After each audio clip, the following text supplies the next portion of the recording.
Abdul Fattah Qasim, my Baba, always told me never turn down the opportunity to extend one an olive branch. I hear his hopes and aspirations now planted within my soul in the same way the bulbs of oregano now root themselves neatly by his gravestone. So I stand here in front of you, scurried notes nestling themselves quietly in the back of my throat. You see, when I first tried to write this poem, the ink in my pen seeped, pooled and stuck to this brand new sheet with the same cool inky tones, mimics that of these label. Dark, mysterious Middle Eastern eyes. This gift of sight, a brand new life, through the lens of an immigrant, conveying what it truly meant to seek home away from home, an unfamiliar chapter in the story of the Qasim household. Baladi, my home, now on the land of the long white cloud, Aotearoa they call her, handed to me on a silver platter all the way from the souks of Jenin and Salfit, Palestine. I'm sorry, let me clarify, Palestine. I'm sorry, I see that you are confused. You don't know where I'm from, and I am hesitant but well-versed in this interaction. When I tell you where I'm from, too often your breath is heavy with the scent of colonization, as though apples are oranges, or the oppressed are the oppressors. Dammi Falastini, I bleed the blood of a Palestinian, stripped her of her history and heritage. Her name you hum in a tune I am unfamiliar with. Labels. Seek patience, Sarah. Sabr, Sarah. A strange and yet recurring theme, accommodating, shrinking, molding, the same dark, inky Middle Eastern eyes seek light as I glare at the page, command it to scribble the answers to this unusual interaction, as though I am not the driver of this pen, the driver of this narrative, the owner of this identity label. Victim. Stained into the fabric of my character in the same way the scent of saffron and oud take permanent home on me. In the same way that the 15th of March sentenced my barber's bones permanent home on this land too. Label. Who? Her? She's an Arab. Can't you hear it? See it in the way that her mouth dances, trips on her words as she rolls her R's and whispers her khas, afraid that she'll frighten you with these label immigrant lullabies. I remember at the age of 7 asking my mama to swap out the dates and falafel sandwiches to fairy bread and kiwi fruit, as if the change from inside out could begin with the food that I consumed. Label. Sarah. Correction. Sarah. Never actually properly corrected it. Sarah. The name that I was given but seldom breathed truth into, Sarah. Why are you offended? When I hand you a silver platter of my own syllables, I am extending you an olive branch. And I know that they are foreign to your palate, but they are home to my Palestinian mother tongue. Your label is Sarah from... I'm sorry, where was it again? My label. Sarah Abdul Fattah Qasim. Ibrahim al-Da'a from the fertile lands of Jenin and Selfit, Palestine, Palestine, Palestine. Or better yet, my label is human.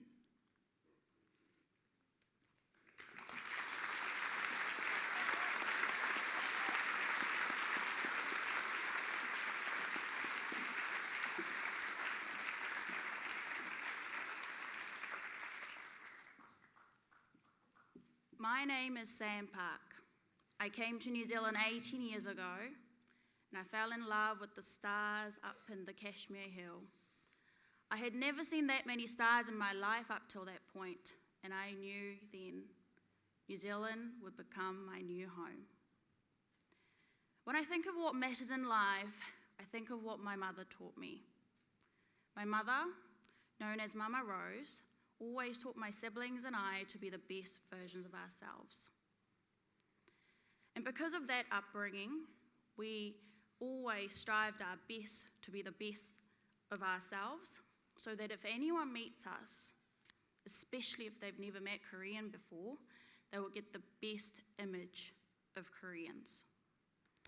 From respecting elders to having family values and the importance of high professionalism, I've always carried Mama Rose's teaching close to my heart at all times.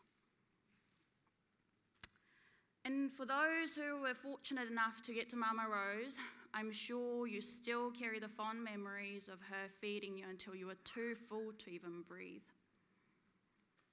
As a result, my friends started loving Korean food and music way before the crazy phenomenon of Gangnam Style, BTS, K-dramas, and kimchi. My ex-employers hired other Asian people, and they were more willing to do so after having me as their first Asian employee. But in order to get these results, I had to face harsh and painful reality. Despite the fact that I have spent more time in New Zealand than in Korea, I had to work harder than other people to be seen, treated equally, and to get the same recognition. And after 18 years, I still feel like I have to constantly fight for it. But this is my home, and I want to be seen as Sam. I could tell you all the stats, but that doesn't really matter. What really matters is the pain that you feel when you actually face racism. By being excluded, or having someone tell you to your face or behind your back because of how you look or speak English. Of course, this doesn't define all New Zealand people, but we shouldn't ignore it. All Kiwi people are lovely and kind, but that small number of people whose prejudice just taints this country's reputation for the fairness and the hospitality also gives bad image. That 1% of bad people who come out on the street and sneer, that boss who makes racist comments, all gives New Zealand bad image. But Mama Rose brought me up to see the world in a different way. Despite the pain, you still give. Her favourite saying is, don't let your left hand know what your right hand is doing by being humble, respectful to everyone, by being kindness toward each other. Being surrounded by everyone here tonight, it gives me great hope. A hope that the Christchurch can all get together and light up, just like the stars up on the Kashmir Hill. Instead of one star shining in loneliness, all of you guys will come together and join and brighten up the entire sky by being generous, kind, and caring, just like how Mama Rose always taught us. Thank you.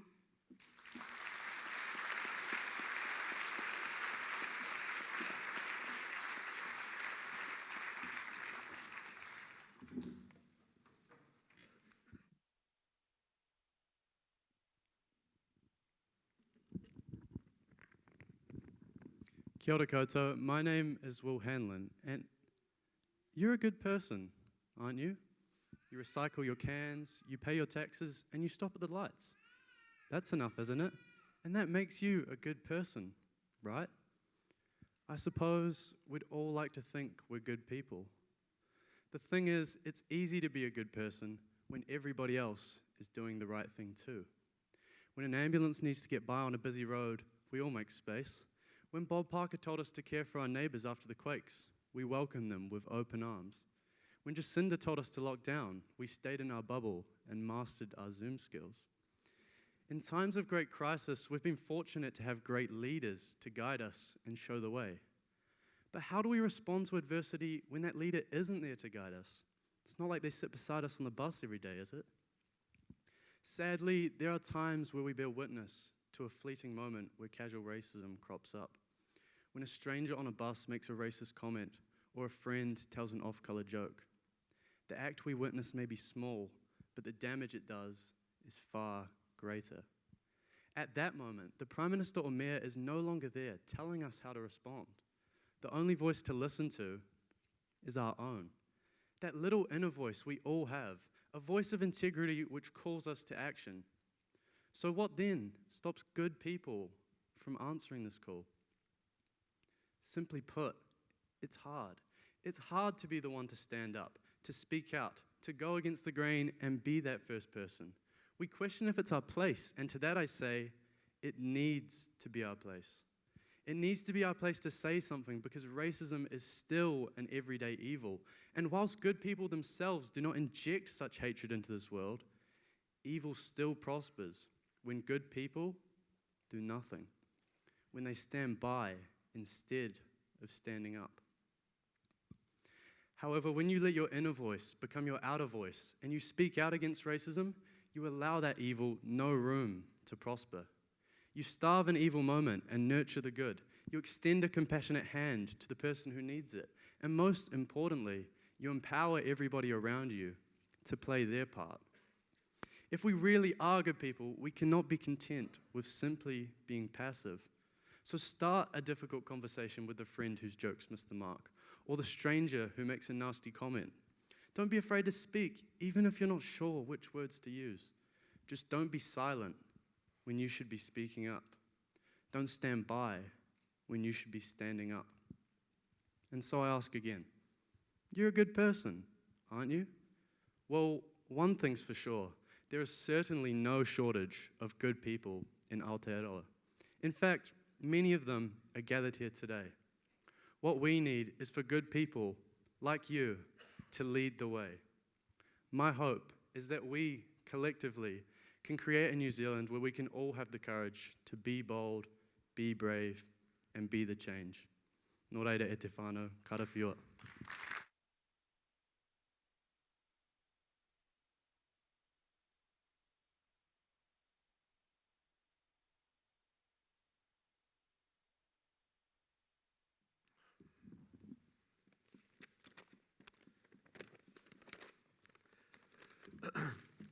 Tēnā koutou katoa.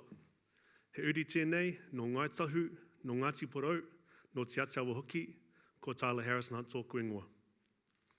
I'm here to share a story about my father, Pari Hunt, my namesake. A very interesting man, someone who you could write a book on. But in his case, the book would be longer than the Lord of the Rings series. I had an interesting upbringing, being raised here in Aroha Christchurch, so let's delve into the world of Tyler for a day. It started off as a cold, wintry 6 a.m. morning in the Hunt household. The weekend was here. We always loved Sundays for sleep-ins, but this day was not one for that. My father approached our room. Hey boys, get up, we're going for a ride.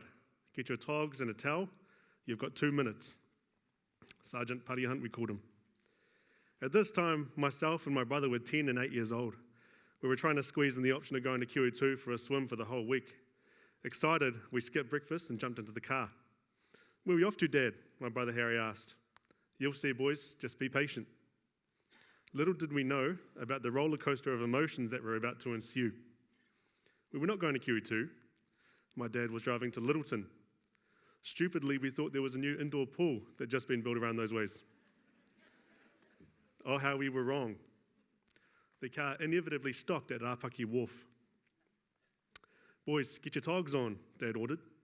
I replied, as anyone would, with, mate, you're nuts. He said, Tyler and Harry, get in before I throw you in. After much back and forth, he then told us about the importance of becoming men. In the old times at Apaki, you were to be judged by your swimming prowess as children to then become hunter-gatherers in the future. We were to swim 200 metres from the wharf to the beach, and after that, we are seen as men. We continued to decline his orders until he told us, if you jump in, I'll take you to McDonald's. My brother, a child who loved his food more than he loved myself, immediately jumped at the option of getting a combo. Me, not so much. Harry was in the water for a good amount of time before the inevitable, hurry up, Egg, I'm freezing and I want my Maccas. I reluctantly obliged and we swam it. On the drive home, we passed about 3 McDonald's before the last stop. Hey, Dad, McDonald's is over there. Oh, sorry, boys, nearly forgot. He then continued to drive straight through the drive-thru and directly out, followed by a, I told you I'd take you, now let's go home. For those that want to know, Buddy Hunt's actually up in the stands there. He didn't know that I was telling the story. After this experience, I did learn some things from this lesson, if you will, of which you could, like myself, apply to business and into life. Number 1, never trust the old man. If you're playing cards and wondering where all the aces are, check under his legs. Number 2, always read the fine print. Read the words spoken and seen. After this event, we had to confirm that we will be eating at McDonald's.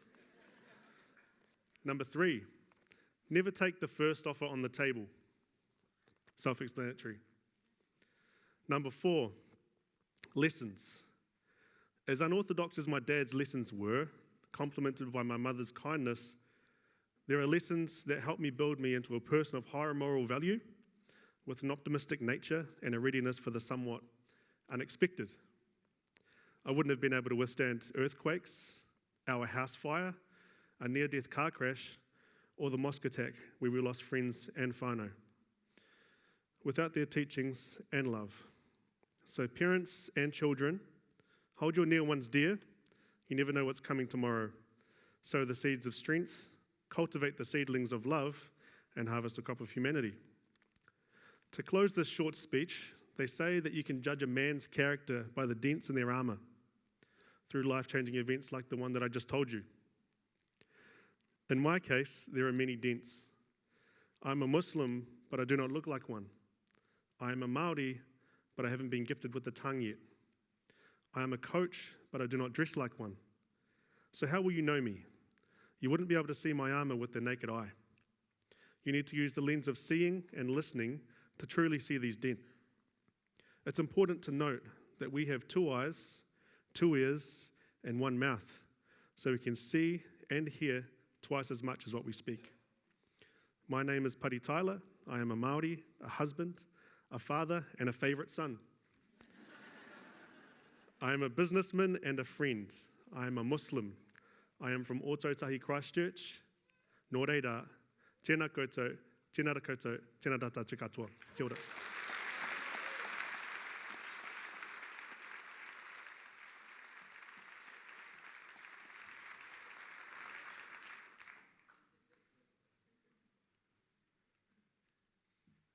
طالت الغربة وطال فراقي يا طير بلغ أشواقي للأرض الحبيبة أنا مشتاق. When I came to New Zealand, I was a cheeky 7-year-old girl with the unruly curls. I carried the sweet smell of za'atar on my skin and the melody of my Palestinian tongue between my lips. I came here with a heart full of hopes and dreams for what I could be in my new home. When I was 7 years old, that's when I learned that I was different from you. Immigrant. I learned that to be from here, I couldn't be from there. And because I was from there, I couldn't be from here. never the twain shall meet. Immigrant. Like a child, longing for approval, I tried to find a way into your exclusive club. A secret word or a handshake. I searched for a small space in your world. A place to blend in. A place to belong. Like a ritual, I ironed out the curls in my hair and I washed away the accent in my mouth. Maha. Even my name changed to accommodate your harsh tongue. Maha. And yet, when I looked like you rejected me.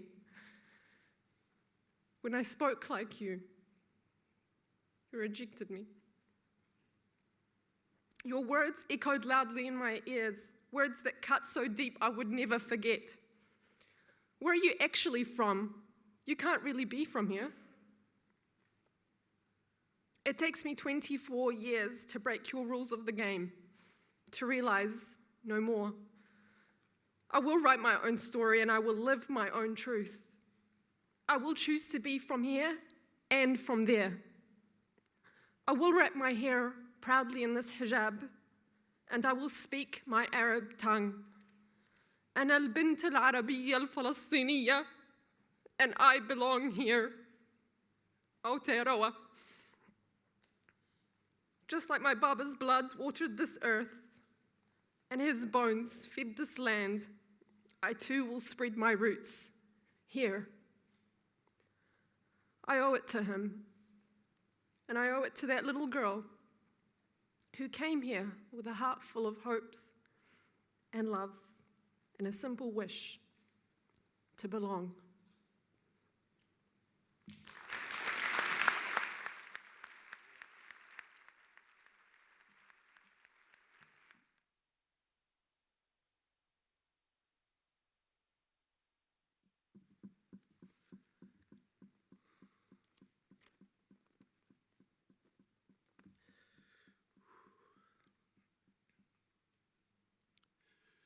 At the age of 5, I took my first step into the world of education. While my parents immigrated from Samoa to Aotearoa, who knew a few years later I would be leaving my culture and my language at the door. As my tongue is colonized, as it tries to beat back to the Pacific drum of my ancestors, it is concussed with fear, diagnosed with amnesia. Without skipping a beat, the stories, the journeys of my linear is turned from inspiration, aspiration to dust. My parents, they must have been blinded by the blue, whites, and red Union Jack and stars, which proclaim the land of milk and honey, but today this country has got us defenseless on one knee. See, I remember the countless times I was pulled over for a routine traffic stop. But what they really saw was the evil, battered brown skin, but not the treasured brown within me. I still remember the countless times I was followed around a store on the suspicion that I was a thief. To this day, it has been us and them. To my people, I've been too white to be brown, and to the rest, I've been too brown to be white. They discriminate and differentiate, and we end up staying within yesterday. But what about the common ground? What about peace, compassion, and solidarity? More importantly, what about love?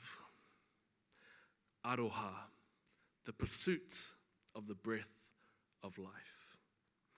As we choose love above all things, we see more than just labels. We see more than what the media says. We see more than what society says. And more importantly, we see the common ground within humanity.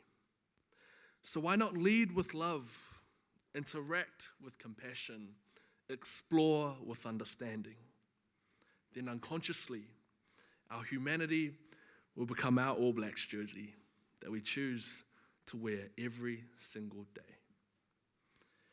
We will see humanity within people above everything else, and we will build our shoulders with the right tools for the future generations to stand on.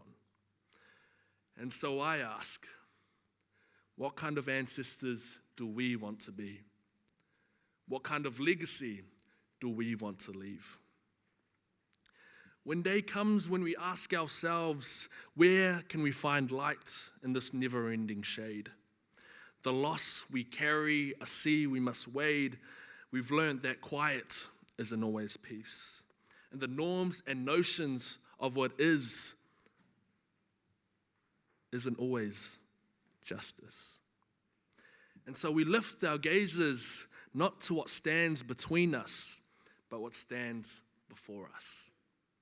And as a poet once said, for there is always light, if we're brave enough to see it,